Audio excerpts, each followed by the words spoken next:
ശരി. May I come in? പ്രകാശേ, ദേ ആരാ വന്നിരിക്കണേന്ന് നോക്കിയേ.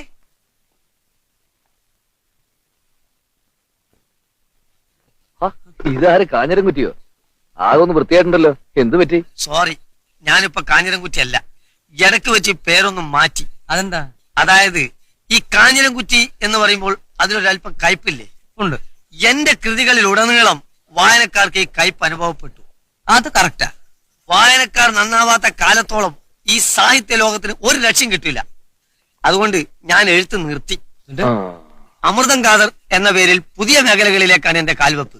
അതെന്താ, ദുബായിലേക്ക് പോവാണോ? ചേ, നിരൂപണം. അത് കൊള്ളാം, വലിയ അധ്വാനം ഇല്ലാത്ത പണിയാണല്ലോ. ആഹാ, അതിനാണ് അധ്വാനം. എഴുത്തുകാർക്ക് കണ്ണു കണ്ട് എന്തെങ്കിലും വാരികൾ ചെയ്താണ്ട് വായിച്ചാൽ മതി. ഇത് മുഴുവൻ വായിച്ച് മനസ്സിലാക്കി മറ്റുള്ള പുസ്തകങ്ങൾ റെഫർ ചെയ്ത് അതിലെ തെറ്റുകുറ്റങ്ങൾ മനസ്സിലാക്കി നിരൂപണം എഴുതാൻ